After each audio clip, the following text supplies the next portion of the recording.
YouTube link through the email, or? It is shared. Hello and welcome to A Sad and Lonely Constellation, Level 3. It was the best of times, it was the blurst of times. Vagaries of the Algo-Literary. I'm now giving the mic to George.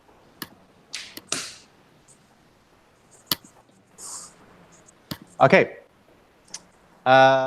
Great. Welcome to the final panel. Thanks for sticking around. It seems that you are muted. Oh, I'm muted. Sorry, just a second. I can hear you. I can hear you. You can hear me? Mm. Can the others hear me? I can't hear. I also can't hear anything. Could you bring forth mobile phone and log in with that into the Hangout? With that, we could get an audio from you. Any better now? We've changed it to the phone. No? No audio? Well, I think if two of us can hear you, Sorry. then it must be. I can hear you. The problem is if I can't hear him, then no one in the YouTube stream can hear him. Any better now, Patrick? Is this better? Drop out with your phone and come back. I think that's the problem. I think there is some login shenanigans going on, and it's YouTube's problem. It's not us, because we did everything correctly. But sometimes they do that. So please hang on.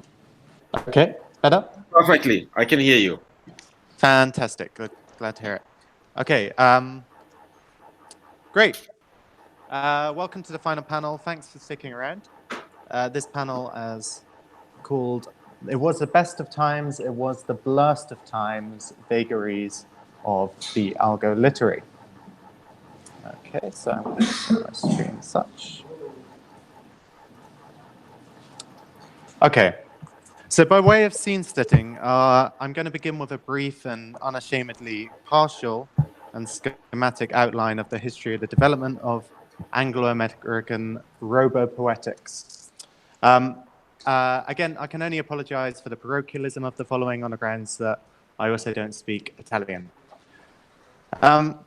So once upon a time, there was e-poetry. E-poetry was scholarly, it was serious, and it had institutional pedigree. In the words of Stephanie Strickland's manifesto, Born Digital, it did things rather than said things. It knew how to code, it was clean-cut, and it wrought clever kinetic things with Flash and Java. It was centered in new media departments and was undertaken and written about by tenured professor poets, versed in Langpo and Alamo and in Ulipo. Later, there came Fluff. Fluff was garish. It was cute, zany, and interesting. To use Sean Nagai, the literary theorist's categories, it was, cute, zany, and interesting. It turned Gutenberg's handled wonder into a pinball machine. It was cloying, wrong, politically ignorant, incorrect rather, superficially sloppy, superficially ignorant, end-user focused, oversaturated, and all those other Greenbergian slurs. It's hard for me to... and it looked like this, if we can see. This is a poem by Kalam Salim Mohammed, who is one of the most prominent of Flaafists, and it gives you a sense of the type of register that was at work in this movement. One reviewer termed Flaff the big ugly thing that ruined poetry, whilst another critic, critiquing its dependency on a specific technological conjuncture, saw it as the result of what happens when poets spend too much time fucking around on the internet.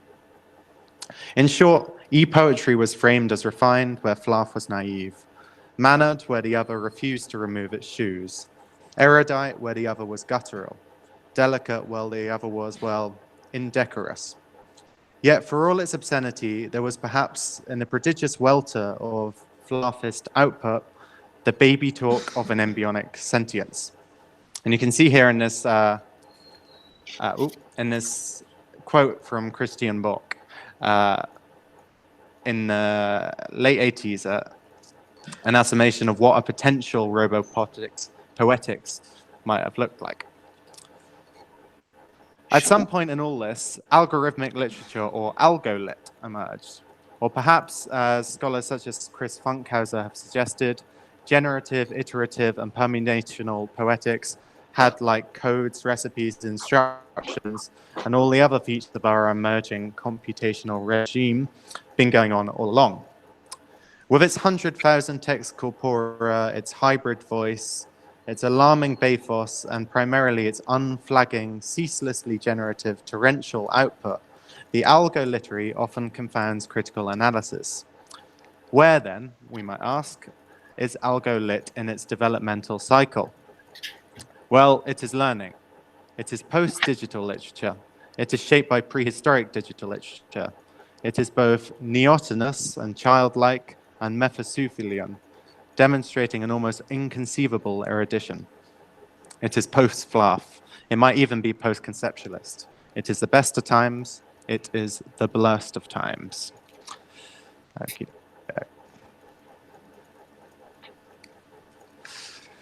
One term which people most often reach for when they're attempting to characterize computational creativity or algo-literary experiments is the surreal.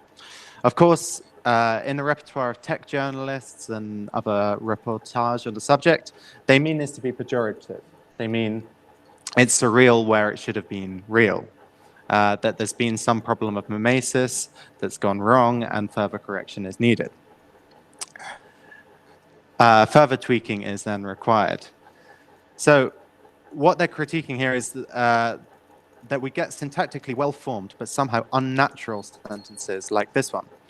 The pig of Hufflepuff pulsed like a large bullfrog. Dumbledore smiled at it and placed his hand on its head.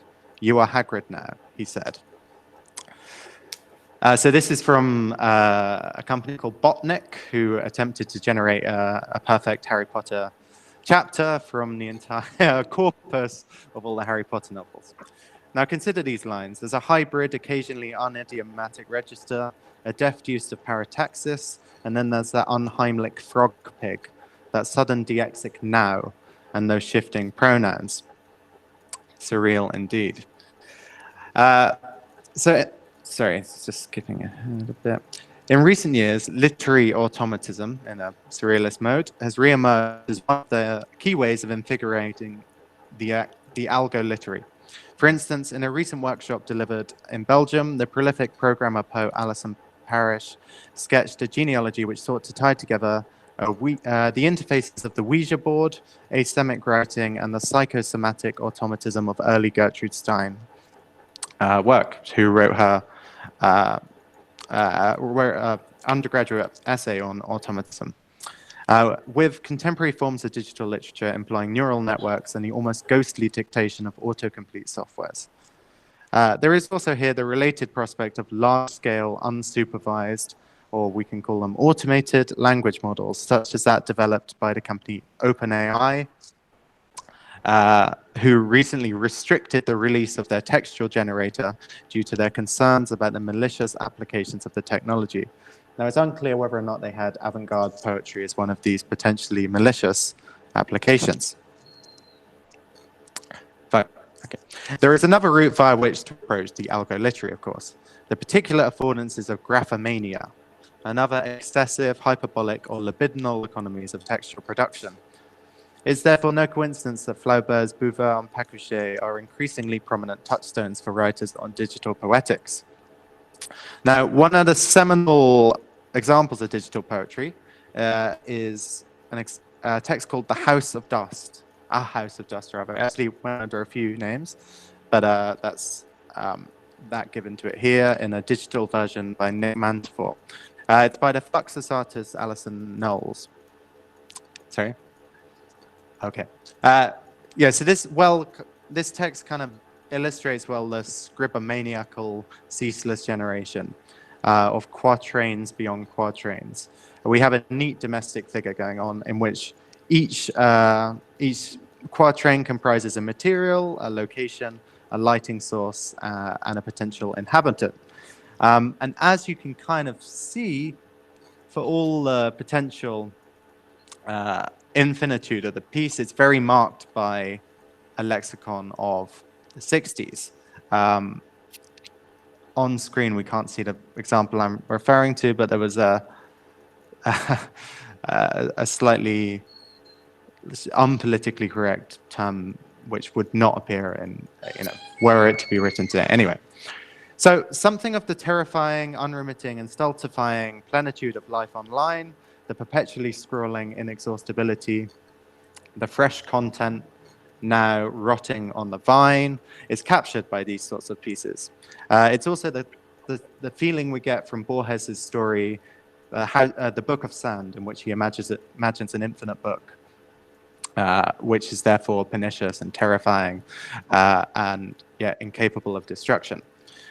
More recently, Google have sponsored a novel called One the Road, in which this programmer, Ross Goodwin, who can be pictured here on the right,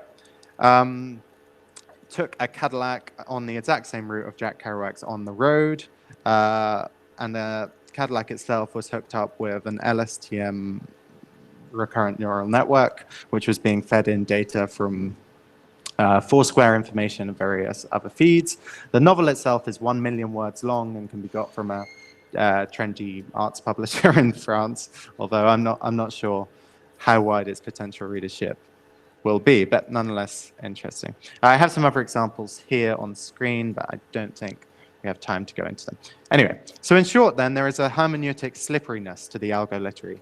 On one reading, much of the output produced under the rubric of Algo-Lit, from the endless proliferation of Twitter bots online to NanoGenmo, which is a project from the programmer Darius Kazemi, in which, like National November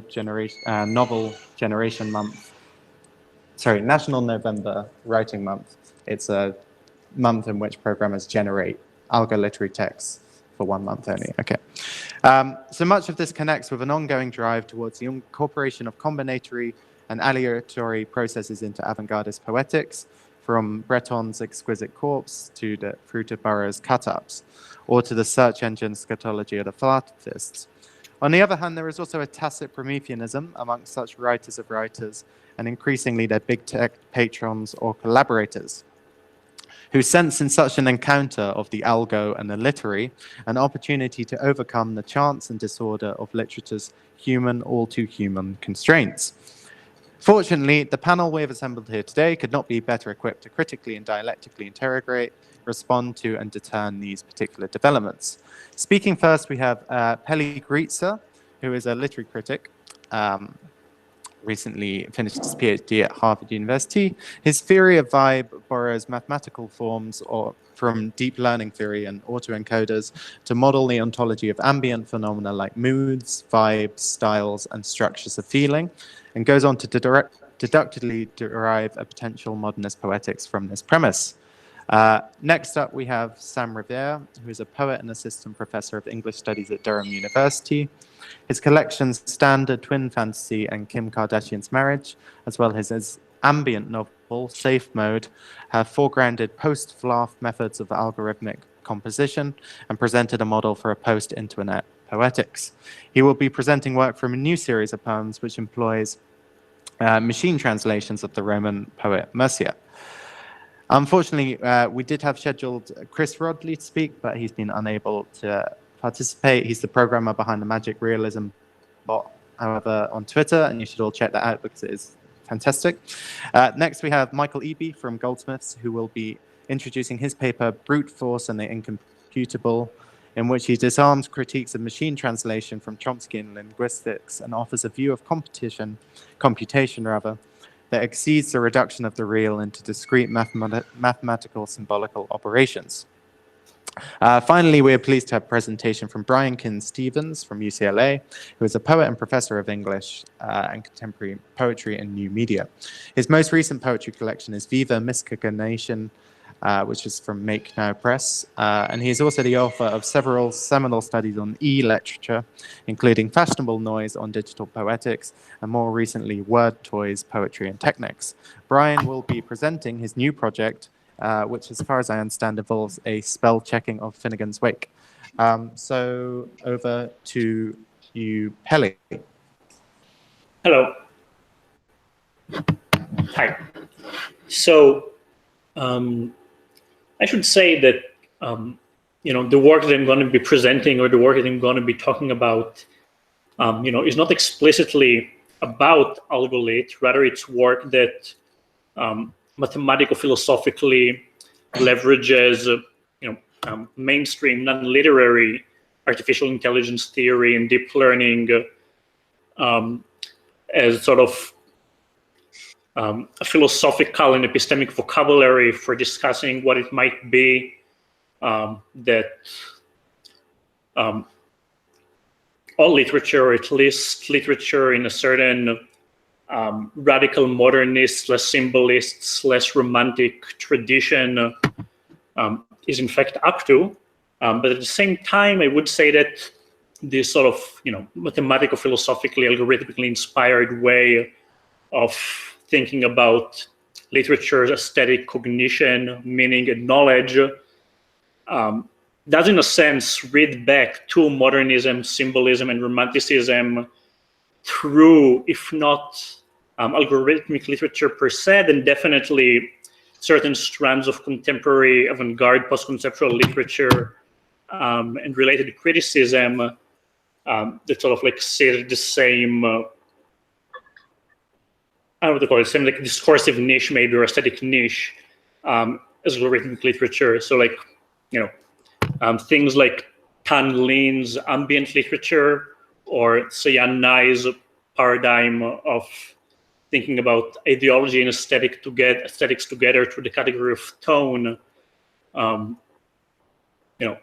figure very strongly in the way that I'm going to be theorizing questions of cognition, aesthetics, and knowledge in literature at large. And I think this same sort of like fixations on questions of like ambience and tone and sort of like the spatial and the aggregative are sort of like crucial to the kind of aesthetic practice that one of whose branches is the explicitly algorithmically generated branch. So I'm going to give like a very broad, quick programmatic overview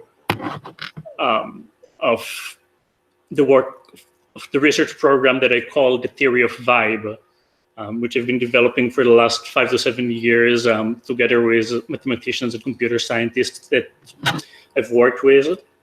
And really, it's sort of like a maximally ambitious program. The point of the program is something like to make the case that what we really think of as the most outrageous excesses of modernist and symbolist and dramatic thought about art, and about sort of like the role of art in the order of things, or the role of art in among the practices of human knowledge and human understanding and human being in the world.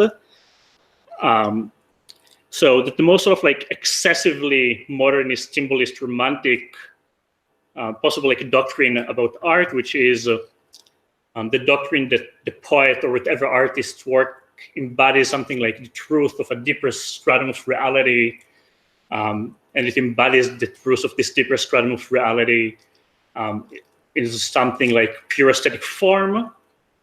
So I'm going to be making the case that this sort of like excessive like modernist, symbolist, romantic like doctrine actually makes excellent scientific sense, and is perhaps actually the most scientifically well-formed theory of like aesthetics and knowledge that we can come up with. And I'm going to be trying to make this case by thinking about a type of machine learning algorithm called an autoencoder. So let me review for a second what I've been saying. The claim is that a sort of maximally high modernist or like high symbolist epistemology of art or theory of how art relates to the world, or how art creates meaning, which is a theory that the work of art shows us a deeper structural, fundamental, ideal level of reality, sort of like underlying the vulgar everyday world of visible phenomena and perceptual surfaces. And what's more, it does it not like philosophically or ideologically, but rather it does it through pure, ineffable aesthetic form. So I'm going to be making a sort of scientific case for this thesis, or rather I'm going to be telling you about the sort of scientific case for this thesis that they make. I'm not going to be able to actually properly make it in those 15 and now I suppose 10 minutes. So let's talk about autoencoders. And let me switch to the show screen.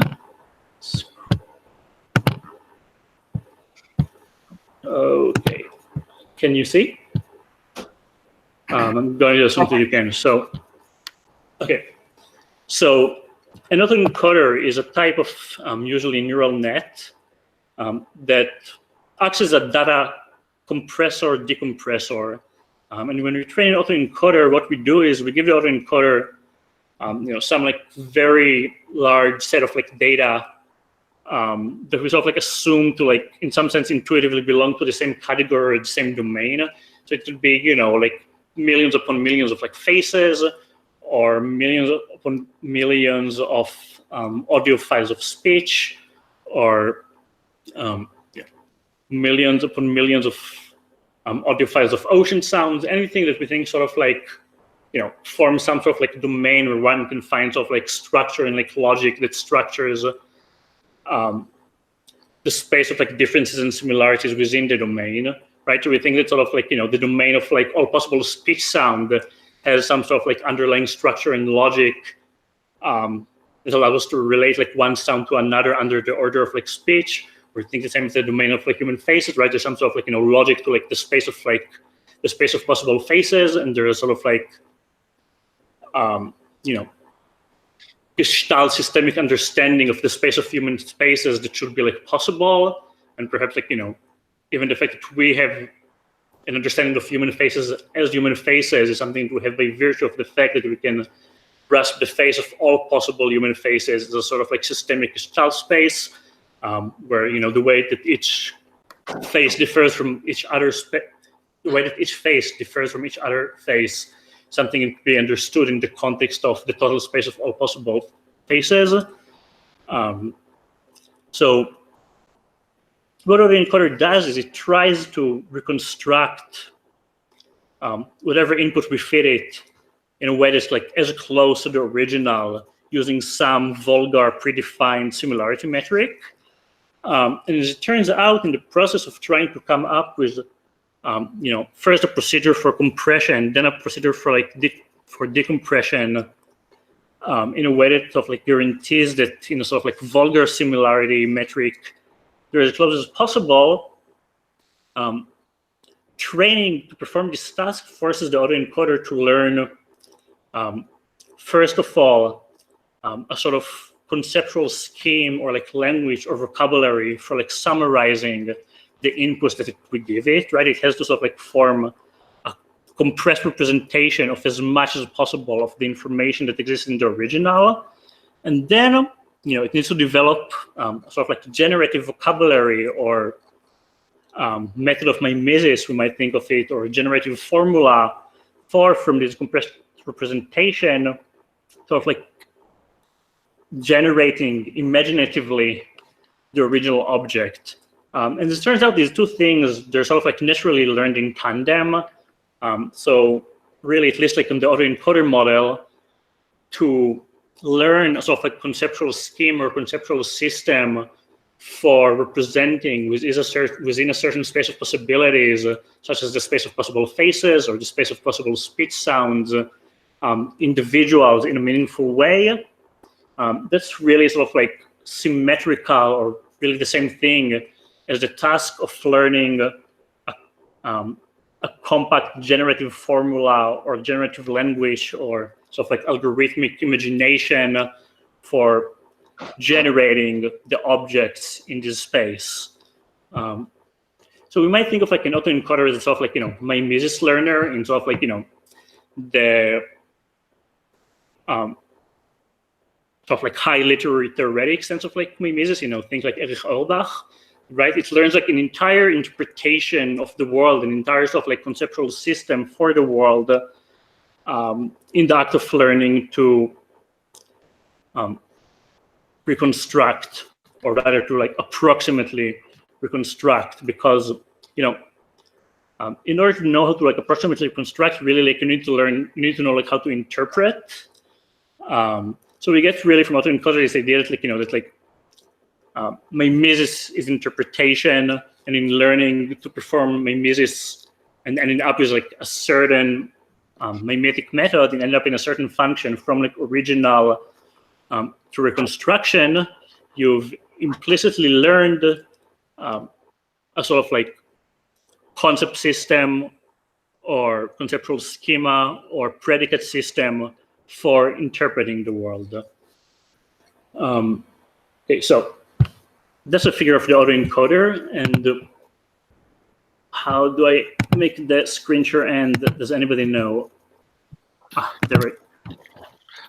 You just click the same button that you clicked before. Oh, yeah, okay. Thank you. Sorry, does anybody know if I have 5 or 10 minutes left? 5? Okay. So how do autoencoders give us an idea of like literature or like literary meaning, or literature is like a generator of like meaning? So there's a theorem that I proved as a mathematician I was working with, which is that given a set which we call the canon of an autoencoder, which is the set of all the possible inputs that's a certain trained autoencoder, that is to say an autoencoder that already learned a certain method of mimesis that expresses a certain gestalt or interpretation or schematization of a certain data space. Okay, so we have this autoencoder, this trained autoencoder that already has like a method of mimesis and a conceptual scheme and a gestalt. Now we can talk about the set of all the possible inputs that this autoencoder reconstructs perfectly. That is to say, reconstructs with zero reconstruction loss. With normal inputs, the reconstruction is always going to be, a little bit simplified, a little bit idealized, a little bit like abstracted. The reconstruction is always simpler than the input. There's going to be some set of inputs for which this is not the case. These are sort of like the inputs that are the natural inputs from the point of view of the autoencoder.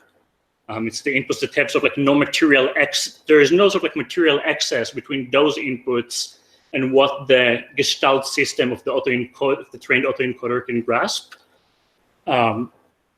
So there's this theorem that I proved with the mathematician Tomer Schlank, like fairly trivial theorem, which shows that like a very small sample from the canon of a trained autoencoder, that is a very small sample from the set of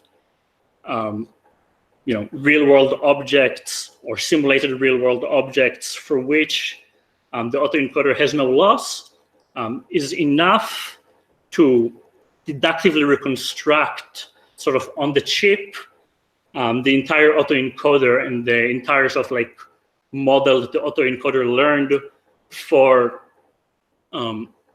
the sort of like world or like data set or domain that it was like trained on. So the idea essentially is that we can sort of like make this sort of like fundamental theorem of mimesis, which is given a certain kind of sort of like gestalt, ambient sort of like ecological learning of a data set, as like the data set of all faces or like the data set of all speech sounds, the kind of autoencoding learning, the learning that basically just like builds like a language and a gestalt system that allows you to like make sense of like objects in these spaces like meaningfully related to one another. there is going to be some set of concreta, which is like the canon, which would be like the canon of this sort of like Gestalt interpretation system that even though it's just like a set of concrete things, it contains implicitly, in a way that's like fairly easy to computationally extract, the entire sort of like, system of abstractions and Gestalt interpretation that was built by the Gestalt mimetic learner on the data set. And I'll say very quickly that the idea is that this allows us to sort of like, if we think of like a modernist work as in some sense being analogous to a sample from the canon of an autoencoder, if we work through it mathematically, every sort of like all the sort of like different cognitive or information theoretic like uses that you can have for the model learned by an autoencoder, and then we try to think about sort of like, well, what ideas do we have in literary theory or philosophy about what knowledge you get from a modernist work of literature. So we get a sort of like nice, very nice unification, sort of like three ways of thinking about the content of a modernist work of literature vis-a-vis the world. The first way of thinking is one where sort of like we say that a modernist work aims to demonstrate a way of looking at the world, something like a mood or a way of seeing or a structure of feeling. This is something that's been very well developed recently by Sian Nine and by Jonathan Flatley. The second way of thinking about modernist literature that sort of like integrates into the autoencoder way of thinking is the one where a modernist works aims to demonstrate a kind of like with affinity or loose field of coherence between many heterogeneous wordly or textual materials that the modernist work patches together. This is something that's been like beautifully developed recently by Tan Lin and in an earlier generation by Hugh Kenner. And then finally, the autoencoder perspective also integrates into those two ways of thinking, the sort of like classical high modernist symbolist way of thinking, where we say the modernist work aims to demonstrate systemic forces and the ideal structures underlying phenomena in the world that appear to us, vulgarly as unstructured. I'm aware that I have not, demonstrated any of this in the horizon of time available, but if anybody is interested, Google theory of vibe, and you can see the programmatic the sort of like in-depth programmatic piece that was published in Glassbeat Journal. And I apologize for mumbling and so forth. Sometimes it's very hard for me to speak if I can't read facial and sound cues. So thank you for bearing with me if you have. Thank you very much.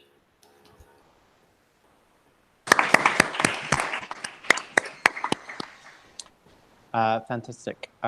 Next up, we have Sam Rivera. Are you there? Great.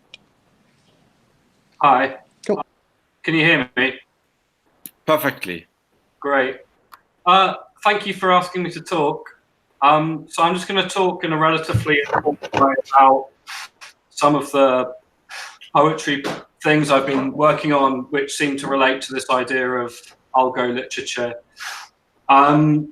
So I'm going to talk about a book from 2015 called Kim Kardashian's Marriage, and a small press I run called If a Leaf Falls Press. And if there's time, I'll attempt to read something from this new manuscript that you mentioned, which is a kind of machine translation of the Roman poet Martial. I'm sort of, 15, I think. In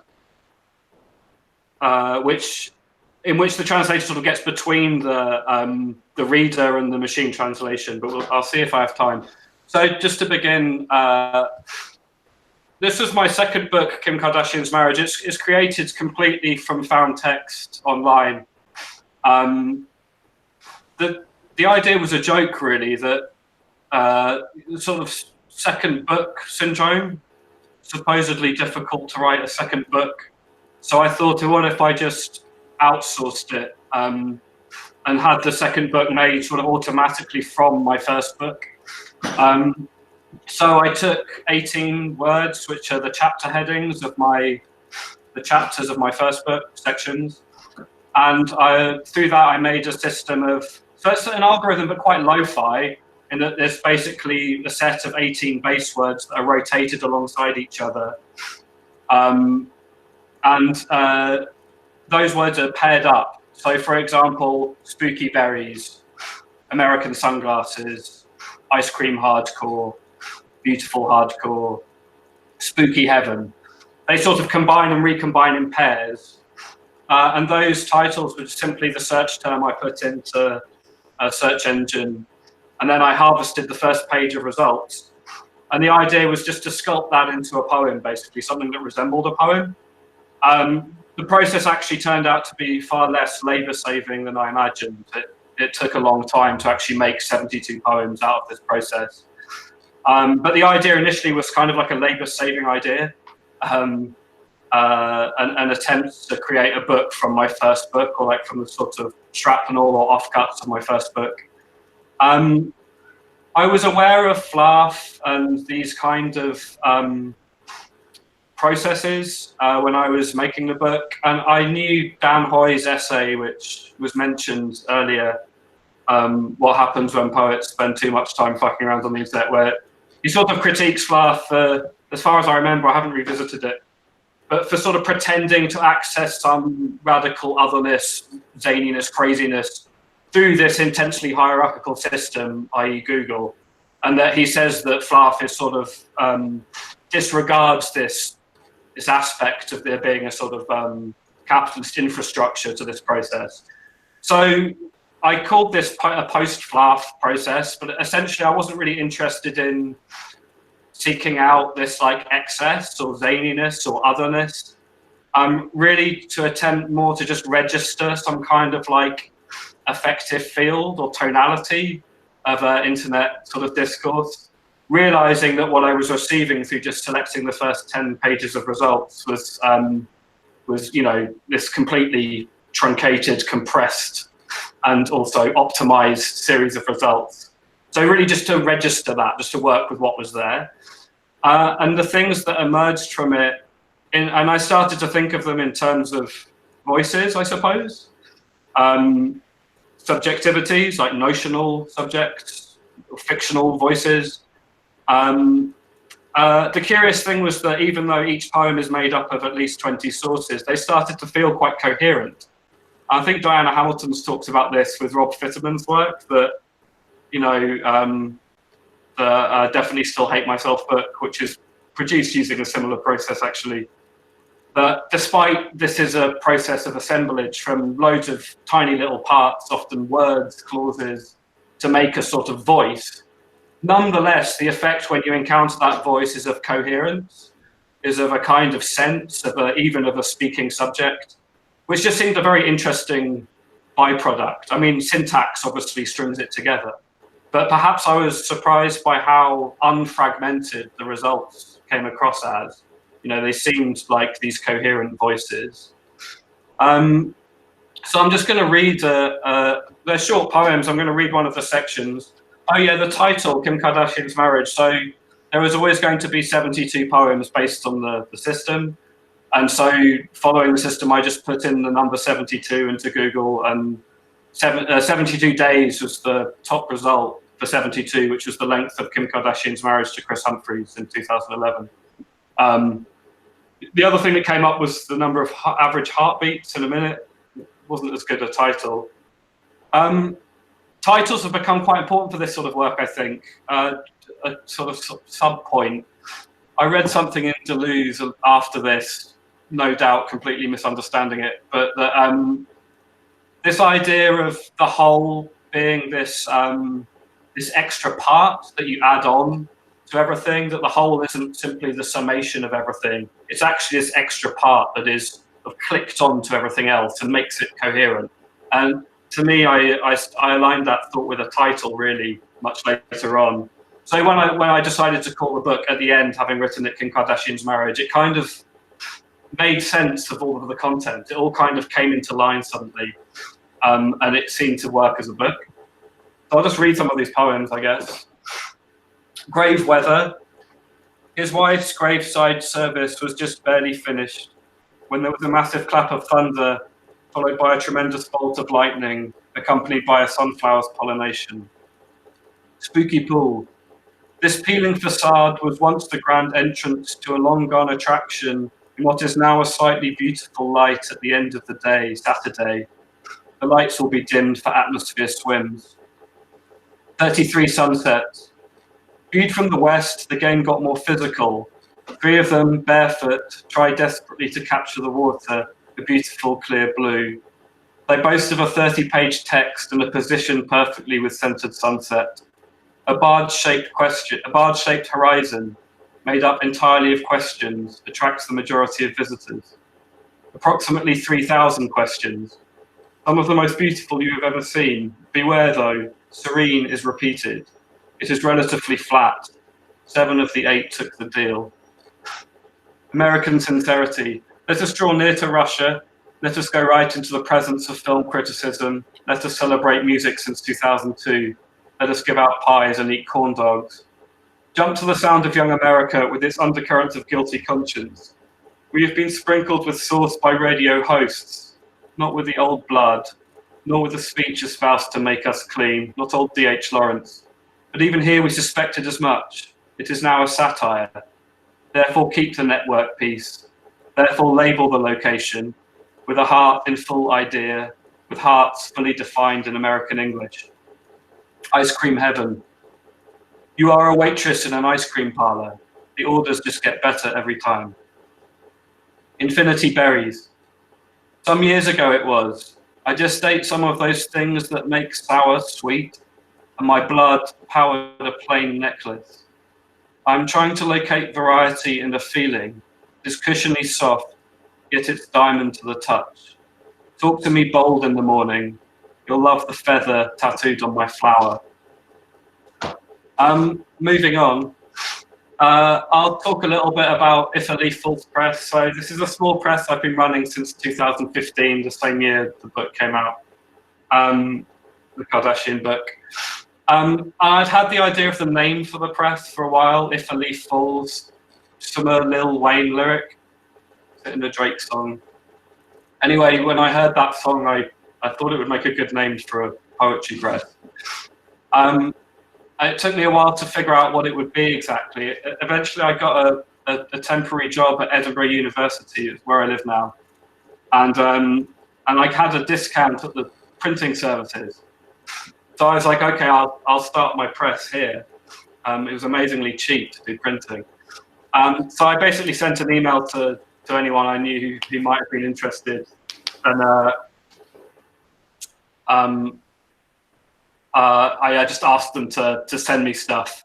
I was particularly interested in appropriation and formal procedure and that sort of thing. But to quote from the email, I asked them for rewrites, plagiarisms, monographs, too personal poetry, responses or revisions to existing works, annotations, draft listicles, inside jokes, fan fiction, anecdotes, statistics, anonymous lyrics, unfinished or abandoned work, work made at work, work for money that's been turned into work as poetry, work that for whatever reason is considered unsuitable for wider public availability, work that might not seem in context with the rest of your work, bad work, found work, forgotten work. So the sort of hinge of the press is that they're very limited editions. This was an edition of 36. This is Hypochondria by Rachel Allen. And the basic idea started to be that I relocating content from being sort of dematerialized, superabundant, into the sort of formal, discrete space of a poetry pamphlet. Once they're gone, they're not available online, no reprints. And that to think about the poetry pamphlet as a kind of formal space that might activate content found online in unexpected ways. So part of this was a way of thinking about conceptual writing. Someone please tell me if I run over, I've lost track of time. Thinking about conceptual writing, which was sort of having its fall from grace at that time. And this popular critical angle on it being that work that somehow uses appropriation or heavy procedure is like evacuators of subjectivity. I think that was the sort of popular way it was phrased.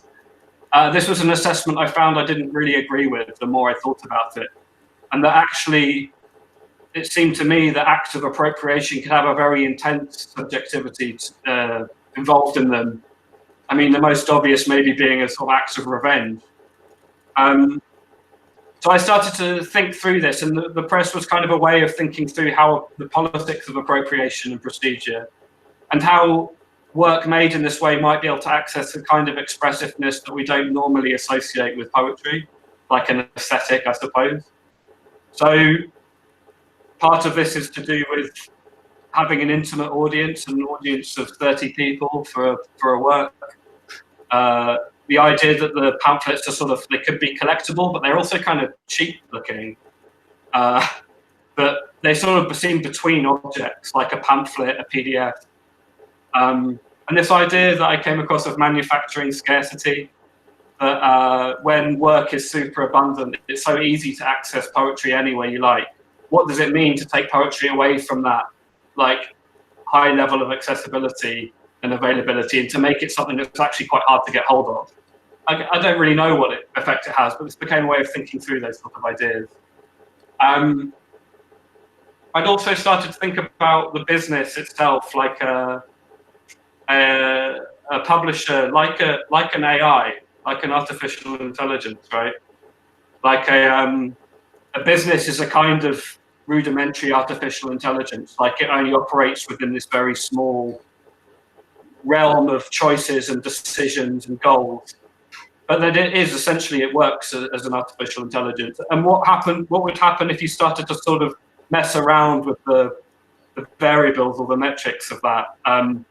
Would an intelligence like a business start to behave more like a person if there was some mystery to it, if you like? So I'll read this short pamphlet by Rachel Allen. I imagine this is all I have time for, is that right? Yeah? I can't hear you. Just give me a thumbs up. I'll just read this one thing if I have time. Yeah? Yeah. Hypochondria by Rachel Allen. So these are... the poet put, she's a hypochondriac, so she would just put in things she thought was wrong with her body into Google. And then she just went through her history and salvaged them. When they were published, obviously, I think it'll be in mirror writing, but you'll be able to see they've been sort of lineated like stanzas. It's quite short poem. Hypochondria by Rachel Allen. White bumps on a thumb heart, pale stool from propranolol, zigzags on the blue sky, small lump under collarbone. Radiation from a cell phone, jaundice in your foot hot, iron overdose by accident, seroconversion, how long? Larger pupil in left eye, pain in the neck and head, bulging vein behind right knee, hickey or blocked milk duct. Pale smidge not on tip, open sore on inside cheek, herpes virus, how long? Magnesium deficiency, where swells. Raynaud's phenomenon on hands, left breast smaller in most women, how to tell your serotonin, side effects of donating marrow. Floridix overdose accidental, fizzing feeling from the ankles. Heart jumps when standing up. Hair is thinner around the front. Kidney stones removal urethra. Cancer statistics under 30. What does Zika virus do? Mad cow disease, how long latent? Omega-6 only from fish. Pink eye symptoms NHS. Pain in left side under ribs. Anxiety and trapped gas common. Heart beats quickly then slows down. Small white flash in front of eyes. Oils to definitely avoid. Saturated fat risk as you age. Ocular migraines and the pill. Mercury count in tuna fish. BPA in plastic bottles. Protein present in urine. Thank you very much. That's me.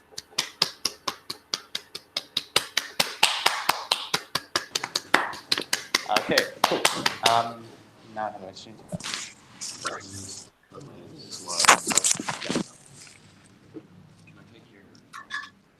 Yeah, go for it.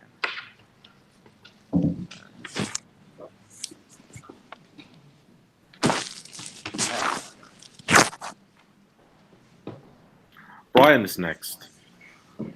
if I'm correct. 1 second. Is there some change in plans? Hi. Am I next?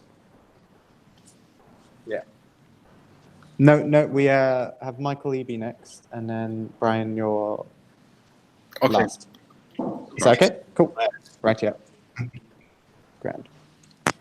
So your screen sharing. Full screen. Yeah, you put present up there.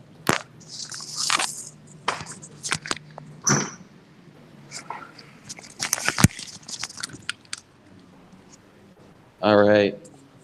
Hello, everyone. Thanks for sticking around. Thanks to Macau for hosting us, and thanks to Richard and Andrea and George for setting up the 3 panels. My paper is more of a philosophical approach to translation algorithms. Oh, can you hear me? Can people hear me? Okay. Perfectly. Okay. My paper is this paper argues that sophisticated machine learning algorithms can no longer be understood simply as discrete mathematical symbolic operations.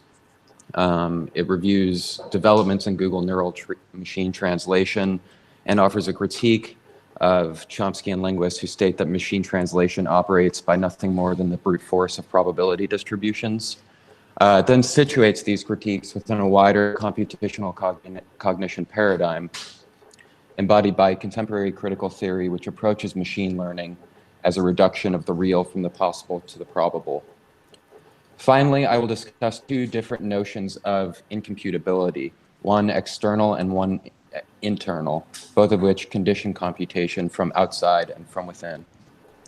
This points to a new image of computation in which probability, noise, and indeterminacy coexist within a complex assemblage, each of which is indispensable to contemporary machine translation and generative algorithmic automation more broadly.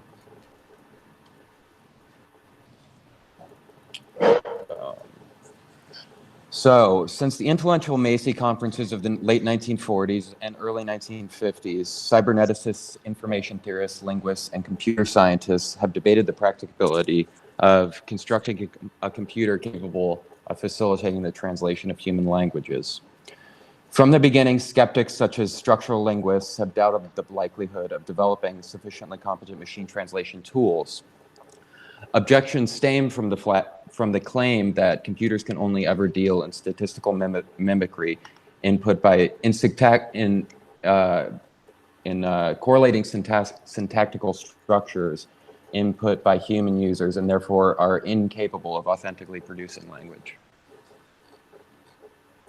Early in the history of electronic computers, the question of the feasibility of machine translation was offered in a precocious 1949 memorandum by cyberneticist Warren Weaver.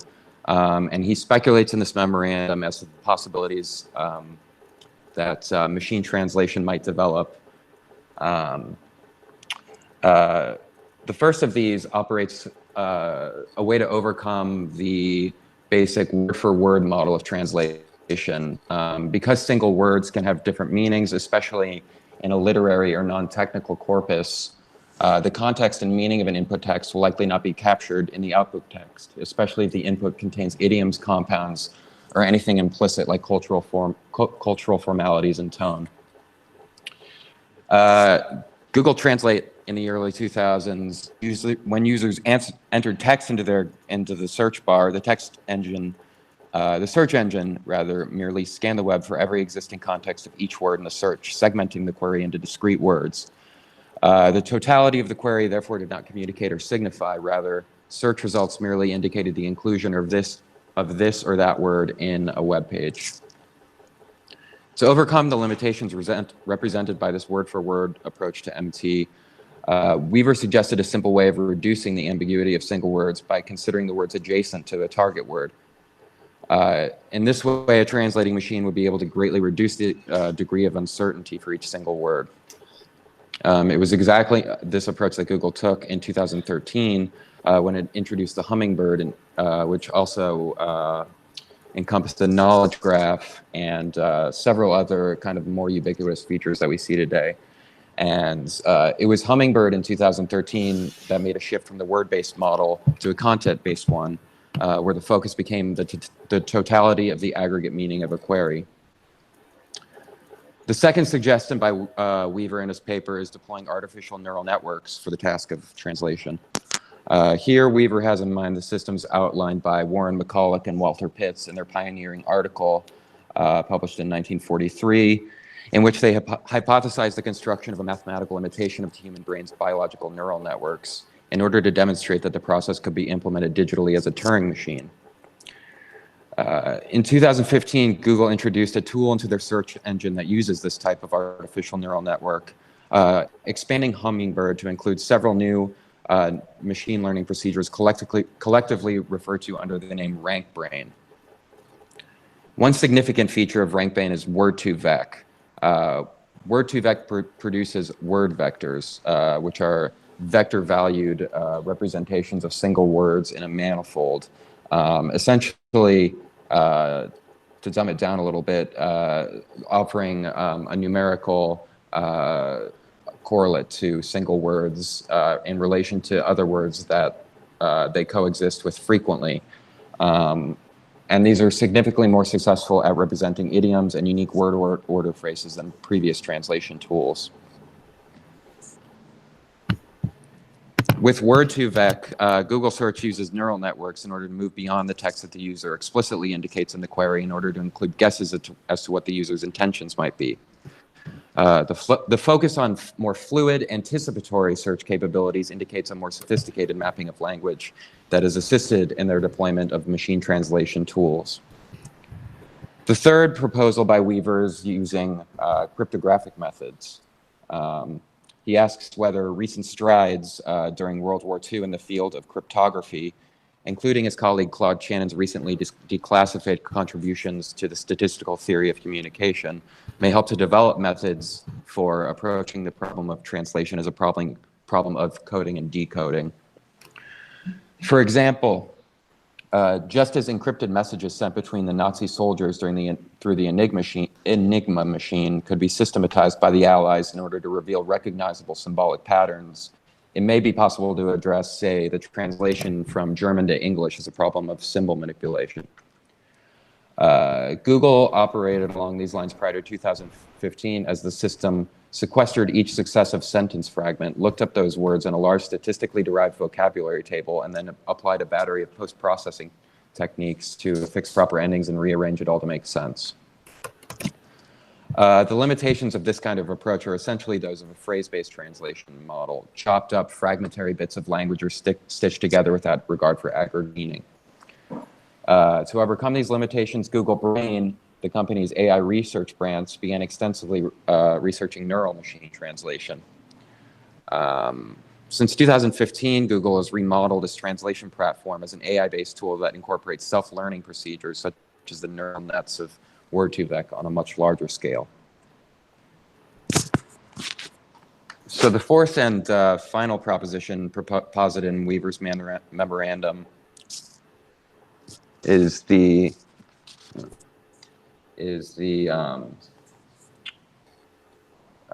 most abstract and ambitious.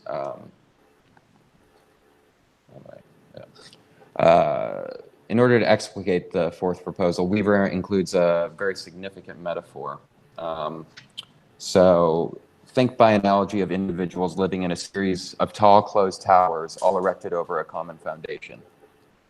When they try to communicate with one another, they shout back and forth, each from his own closed tower. It is difficult to make the sound penetrate even the nearest towers, and communication proceeds very poorly indeed. But when an individual goes down from his tower, he finds himself in a great open basement common to all the towers. Here he establishes easy and useful communication with the persons who have also descended from their towers. Weaver thus suggests the possibility of apprehending universal underlying linguistic structures shared by all world languages. If researchers could reveal these structures, the problem of translation would be a matter of abstracting any input language into its universal representation, which in turn could be mapped onto any output language the translator desired. So Weaver's fourth postulate resonates with Chomsky's theory of universal grammar. So I'll here turn to Chomsky's theory, discussing his work in relation to Google neural machine translation. According to Chomsky, because neural machine translation is fundamentally unable to apprehend universal linguistic representations, these tools are incapable of authentically producing language. His formal system of transformational grammar is outlined in several monographs published in the 1950s and 1960s, notably syntactic structures and aspects of the theory of syntax. He posits a basic schema in which language has two layers of representation, a deep structure and a surface structure. The deep structure constitutes the core representation apprehended by the largely hypothetical structure in the human brain called the language acquisition device. The LAD corresponds to whatever innate neurological facility exists within the human brain that allows it to decode linguistic utterances into their core representations. Linguistic recursions occur via manipulations of the concrete tree-like deep structure. Each manipulation is a transformation that builds the surface structure. Chomsky believes that when humans hear a particular utterance, their brain's LAD decodes the surface structure of that utterance, reversing the transformations in order to arrive back at the deep structure. In theory, therefore, the deep structure remains the same regardless of language. Crucially, because Chomsky sees linguistic recursion as formally structured, the processes are therefore not probabilistic. When Google shifted from the cryptographic methods suggested in Weaver's third proposal to a neural machine translation model, they shifted from a statistical rule-bound method to a self-learning system. Google's machine translation uses recurrent neural nets, which are time adaptive, as their internal nodes change values as they operate. At any layer of interconnected nodes, a single RNN can save the state from the last input and pass on the data to the next state. This means that rather than strictly functioning according to finite principles, they continuously learn and adapt through the accumulation of data. Therefore, in contrast to Chomsky's underlying universal syntactical structures, GNMT is by its nature stochastic, and it has minimum constraints. It does not operate according to the dual layers of representation. Instead of having a built-in program akin to universal grammar's deep structures, it is an example-based system that maps onto the statistical probabilities within a colossal and continuously expanding corpus. It does not decode surface structures in order to isolate some universal underlying representation. It is only through the surface structures of distributional semantics that Google neural machine translation is able to construct grammatically correct sentences. Here, the semantic and syntactical connection between language and expression demonstrates a shift from the representational account of language to an inferentialist one. The fundamentals of Chomsky's linguistics are crucial for understanding the standpoint from which he critiques computational translation. Chomsky believes that because AI-based language processing systems do not possess the innate human language acquisition device and these abilities do not morphological processes as those of humans, they do automatically produce language and they simulate language production.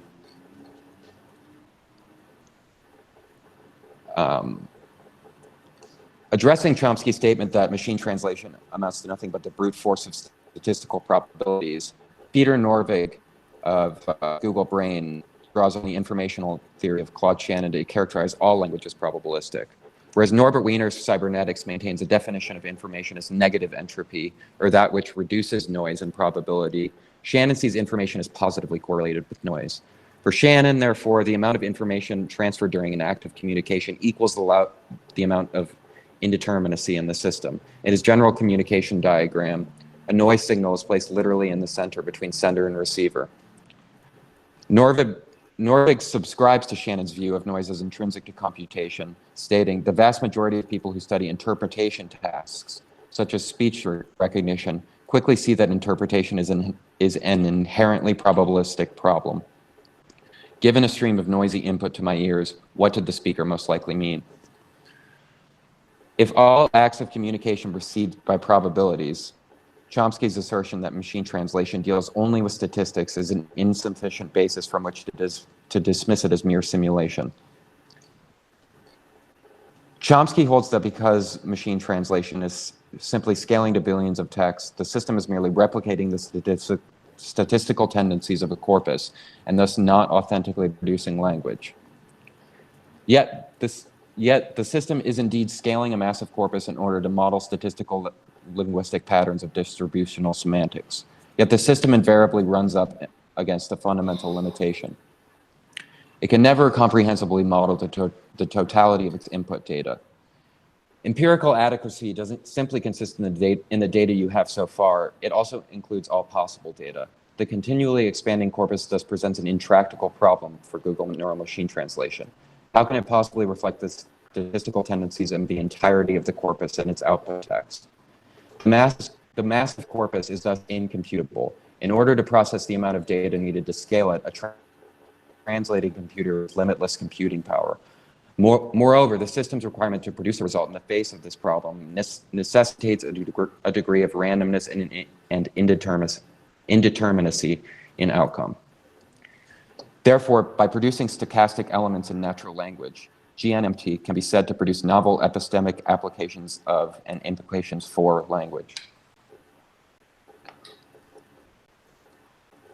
The production of novelty in language through noise and indeterminacy does not necessarily imply that Chomsky's transformational grammar is flawed. However, it does imply that machine translation, a new and non-biocentric means of arriving at a relatively successful production of language. In the 1960s, system theorist Ludwig von Bertalanffy appropriated the term equifinality from developmental biology to denote cases when two or more open systems, or systems that have a sufficient degree of interaction with their environment, evolve to perform identical functions by different means. Two systems display equifinality if they differ in initial conditions but converge in their respective outcomes.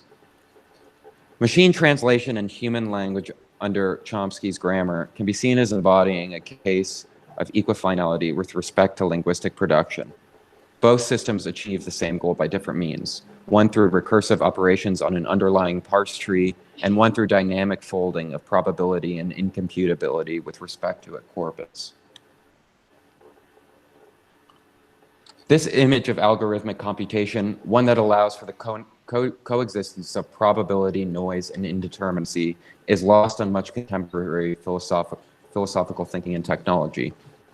The philosophers Bernard Stiegler and Antoinette Rivoire argue that automated machines merely perform instructions according to a priori programs.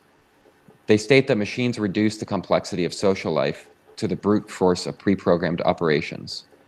For Stiegler, the destruction of attention by digital technologies has been purposefully directed by the operations of techno-capitalism. These forms of control have succeeded in laying waste to disciplinary knowledge and collective reason. Rivoire asserts that the anticipatory capabilities of big data extraction inaugurates a shift from the primacy of deductive causal logic of modern rationality. Because humans are now addressed according to their data profiles instead of their agential capacities, the automated administration of quantifiable units supplants the efficacy of reflexive discourse. Each sees algorithmic automation as reducing the humanist potential for critical reflection to mere mechanical operations, statistical correlations, probabilistic adjustments, and binary code. Echoing Chomsky's comments on machine translation, they see algorithmic automation as operating by the brute force of mathematical symbolic logic.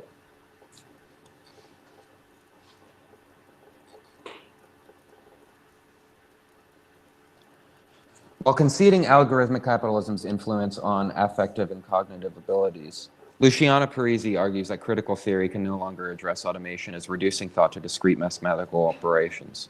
To demonstrate that computation is always imbued with the incomputable, Parisi draws on the algorithmic information theory of Gregory Chaitin. Chaitin's theory of the algorithmically random omega number defines the infinite possibilities that a certain program will halt. Omega is a definable discrete state, yet it is incomputable. No algorithm can calculate the totality of omega's binary expression, and thus each possibility is not computable. Omega exemplifies the dynamic folding of probability and indeterminacy, as discussed earlier in relation to Google Neural Machine Translation. Additionally, Chaitin describes Omega in terms of the incommensurability of inputs and outputs. When data is input into a communication system, the data undergoes entropy and it expands in size before output. Intangible data thus affects every computational program, and there is no extrinsically verifiable way to demonstrate which data are random or which are part of a system's predictable functioning. Any image of computation must leave room for an understanding of the nonlinearity of algorithmic automation's effects and processes. Crucially, Chaitin's incomputability does not deal strictly with the limitations on computing power and the infinite sets of data that condition computation. For Chaitin, incomputability and randomness are located within the very processing of data itself. In conclusion, Chomsky dismisses statistical machine translation and its neural descendants as using brute force operations when the same critique can be applied to the massively parallel neural structures of the human brain. Advanced machine translation systems embody a case of Ludwig von Bertalanffy's equifinality regarding a relatively successful production of language. Philosophy can thus no longer simply see systems as operating according to the brute force of probabilities. Rather, these systems maintain their own forms of agency due to the randomness and indeterminacy within them. Thank you, that's it.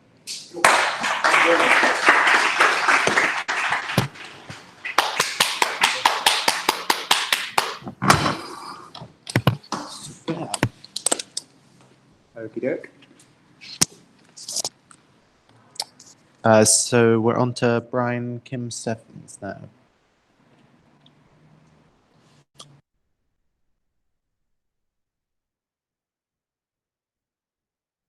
Wait, you're muted. I will now unmute you if possible. You're now unmuted. Can you say something? Oh, I'm muted? No, I just unmuted you. I see. So you can hear me? Yes, we can hear you now. Great. Well, thank you so much for inviting me to be a part of this. I look very tired because I woke up quite early this morning too, and it's still the morning here. So I just wanted to talk about this project that I've been thinking about for a while, and which I finally am going to start on, which is this idea of spell checking Finnegan's Wake. Hold on, let me just I got some kind of computer thing going on here. Jesus. There you go. Hold on.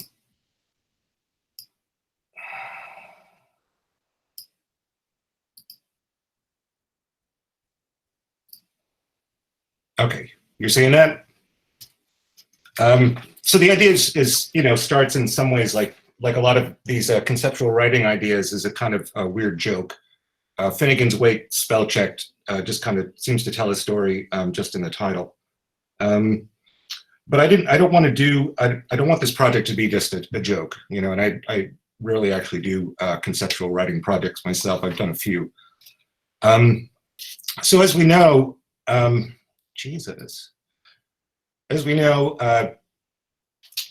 Finnegan's Wake and the works of Joyce have kind of acted as kind of bodies upon which other projects are usually based on, notably something like Kenny Goldsmith's Fidget, where he recorded everything he did for an entire day on Bloomsday.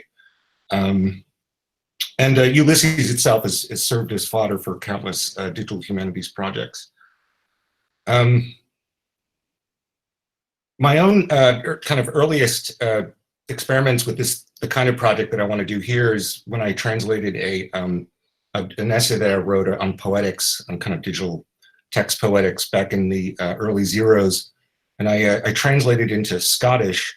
And what I basically did was I took a Scottish dictionary. I've always been kind of fascinated with Scots, and tried to deduce what, the most common kind of, alterations happen between what is my normative English and what is Scottish English.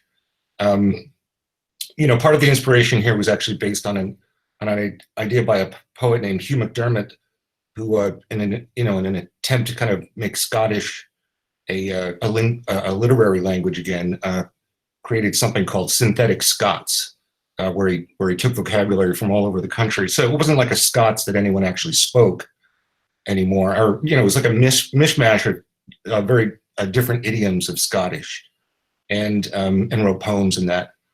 So I thought this would be a neat idea to try to translate my own essay into synthetic Scots. I kind of think of this as writing in a language that I don't actually know very well, kind of writing into darkness, which is relates to Finnegan's Wake, because as many of you know, it's known as his Book of the Night, whereas Ulysses was a Book of the Day. So I did just want to go through a few different predecessors in terms of people that have wanted to work with Finnegan's Wake or wanted to decode it. One of the among the canonical early books about Finnegan's Wake are Joseph Campbell's Skeleton Key to Finnegan's Wake. Campbell, as we know, is the anthropologist or sociologist who came up with the hero with 1,000 faces idea, and wanted to find the structural underpinnings of major myths and all over the world and find their commonalities. And Burgess, who we know is the author of Clockwork Orange, for some reason came up with this odd idea of the shortened Finnegan's Wake. And as you can see in this slide, all he really did was contain the parts, include the parts that I guess he thought were good, and then in kind of brackets, condense the parts that he was leaving out, as if it's even possible to do such a thing. But in any case, it's an interesting project. Hugh Kenner, who's already mentioned, really brought home to me the relationship of Joyce to just information theories and so forth. And this is a great book where he looks at Flaubert, Joyce, and Beckett, and he really discusses Joyce as being what he calls the comic of the encyclopedia. Flaubert was the comic of enlightenment, and Beckett was the comedian of the abyss. So I'm just kind of rushing. I hope I'm not talking too quickly, but I'm just moving through here. And then among the more famous works that actually, and I think would probably provided the template for what a lot of conceptual writers would do with Joyce, is John Cage's reading through Finnegan's Wake. So these are actually screen captures of the second version of this, writing for the second time through Finnegan's Wake. And Cage, of course, ignored any kind of, he didn't hunt around for decoding puns or anything like that. He was really just looking at surface features. And of course, it's worth remembering that these were really considered, in his mind at least, something like scores.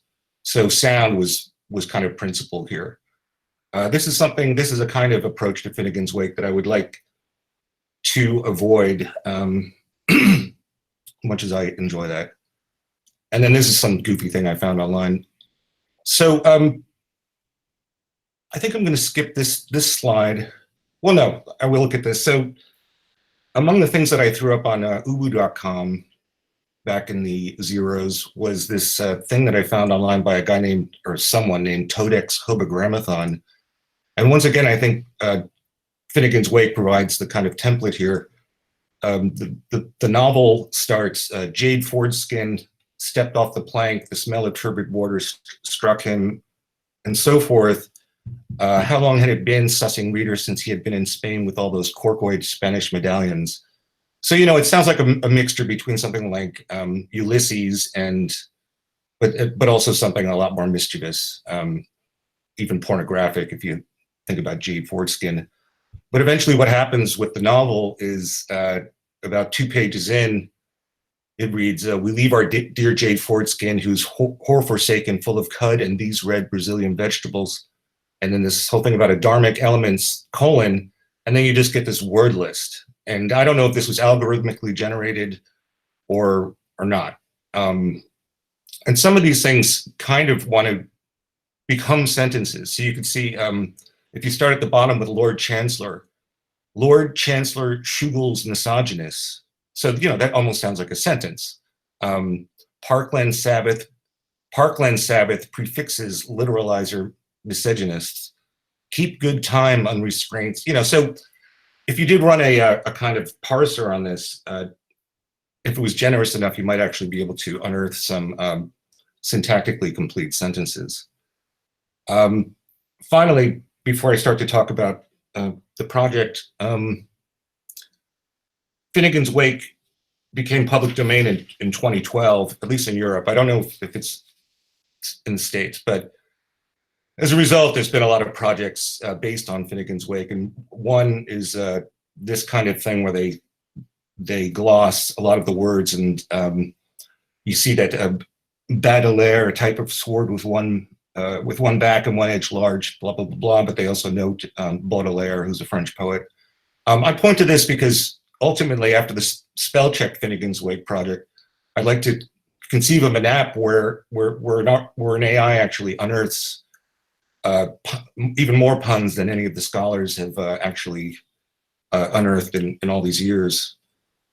So there is a kind of interesting library of texts about Finnegan's Wake that I'm not sure how much I'll rely on them, but they're very interesting, and I think they're very interesting to read. So there's the Gaelic lexicon for Finnegan's Wake, where you just basically have these word lists, and they're related to particular words in the wake, but then you get these very brief definitions. Likewise, we have one of German words. This is the shortest one. These all came out in the 60s, and then the classical lexicon came out in the 70s. So this is actually Greek and Latin. So these are all fascinating, and but the fascination with lists with Joyce, for some reason, it extends even beyond that. So I found this book, which is a word list to James Joyce's Exiles, which is his play. And you see that for some reason, someone decided to publish a book where we learn that the word postcard appears once and the word pride appears 5 times. I don't know what the point of that is.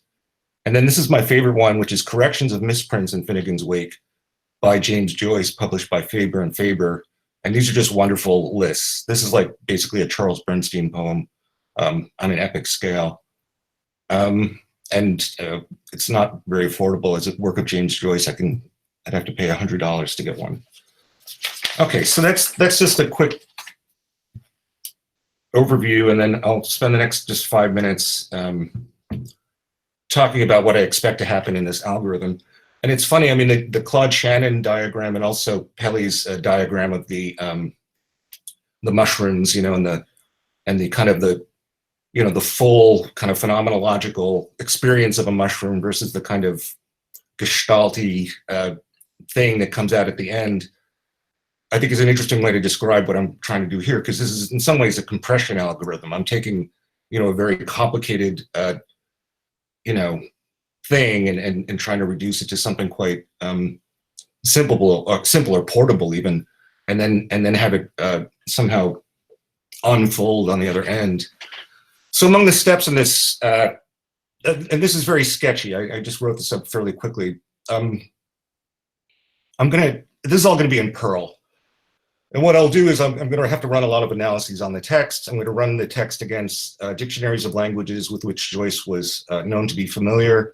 And I'm going to create tables and lexicons, or I guess Google will call them ontologies. And there's going to be a lot of meta tagging for not just words, but word parts. And then I'm also going to create tables that focus especially on word endings. Now, I'm not sure how often he employed, say, Latin declensions or anything like that, but that's what my little classical lexicon is, my little classical book is going to help me figure out. And then against the lexicons, and this is where it's not just spell checking, I'm going to analyze the words that appear to be compound words and break them up. So I'm still going to tag them as words that have to come back together once, in the final stages of the project. But as anyone who's looked at this text knows, it's very few of these words. I mean, a lot of them look like portmanteaus, which is Lewis Carroll's phrase for kind of two-sided words. So that's that. And then there are several words, very long words in Finnegan's Wake, most notably the 100-letter long thunder words. So these also, this will probably have to have a special function, but nonetheless, I want all the thunder words, hopefully to still be 100 letters long, but to be parsable by a human reader. And then, you know, the discussion of linguistics in the last talk is very interesting, because I think some of this is going to rely on you know, deep grammar ideas that we get out of Chomsky, but it's probably going to be largely based probabilistically. But I'm not sure I'm going to use Google Translate APIs, because that doesn't really feel like spell checking. And then, as many of you know, there are these word lists in Czech, German, Greek, and English, and so forth. So I'm basically going to use as many word lists that basically use a Roman alphabet. Now, as for the grammar, what I want to do is look at sentences and test them against kind of paradigmatic English, but also other languages that are SOV and VSO, because I want them to gravitate toward a more normative kind of syntax. Because I really want the final product to be something you'd like read on a beach with some pleasure, at least. And then, of course, several sentences are just going to end up in a kind of dump. I mean, ideally, you know, when you write a program like this, it just runs and it's beautiful, and the output is wonderful, and you don't have to tweak it. But my guess is that several sentences are just going to end up in this dump. And then, of course, words will be tagged as verbs based on whatever clues I can find. Joyce didn't really pun on words like the or of or and. So, you know, those words are more or less going to stay the same, but and so forth. And then, you know, if he does use Latin, I will translate like the genitive into English genitive. And then, of course, functions will have to be created to analyze for imperative tenses, especially in sections heavy in dialogue, and also slang, which I didn't really put into the slide. So I think there's going to be a lot more levels to this than I'm anticipating. And then finally, there will be a kind of phonetic level where I could, you know, I'll try to maintain some of the wonderful Irish lilt that you hear when Joyce reads Anna Livia Plurabelle, for instance, and see if I could actually make the final product read with a slight Irishness to it, if at all possible. But I'm not going to lose a lot of sleep over that one. I mean, it probably will. It's going to come out sounding quite clunky anyway. But I do want to kind of test it through electronic readers. You know, I think ultimately it would be neat to have an audio version of just a beautiful voice reading this reading this artificial text. And then finally, what I'd like to do is actually spell check it into other languages, just other other languages that use the Roman alphabet. I guess it's already been translated into French, German, and Greek and Korean, which I find almost impossible to fathom. But you know, once again, I mean, any translation of a text like this, as any translation is going to be a kind of experiment in compression and the and noise, of course. So I guess the only thing I have to say after that is why I'm actually doing this. And I didn't get to write all that much about this, but I do think it is a direct affront, I hope, to distant reading and this kind of surface reading that someone like a Franco Moretti was advocating quite a bit. And, you know, a lot of the DH projects that I see coming through down the pipeline seem to really take that as not gospel, but, you know, something that one does.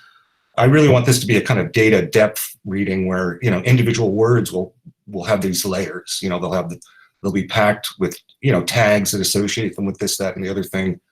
And they'll also be subject for, you know, maybe later analysis. And yeah, I mean, and then in terms of the final, this is my last note, in terms of final stylistics, in an attempt to make it sound better, there is a novel that Wyndham Lewis, when he was trying to take down Joyce in Time in the Western Man, he quoted from Thomas Nash's novel, geez, what the hell was that called? The Something Traveler. And what I might do is to actually run some analyses on that Thomas Nash novel, because it actually did sound like Joyce, and come up with some kind of paradigmatic syntactical structures and see if I can get some of these Finnegan's Wake sentences to kind of approximate some of Nash's style, so that in the end, it's not going to be a big text that looks like it was a data dump, but might actually have a little bit of that spirit, that kind of affect behind it, that'll make it a much more readable and appreciable text. Anyway, so that's it. Thank you very much for paying attention. Now I don't know what to do.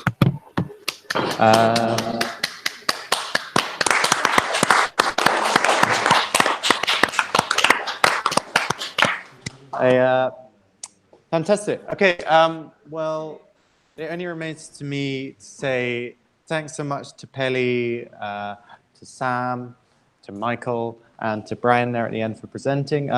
Unfortunately, because we've run over a bit again, we're going to have to forsake the Q&A on this one, but hopefully we'll find a way of relaying any urgent questions if you have them. And yeah, great. And thanks everybody for coming and everybody on the stream for tuning in.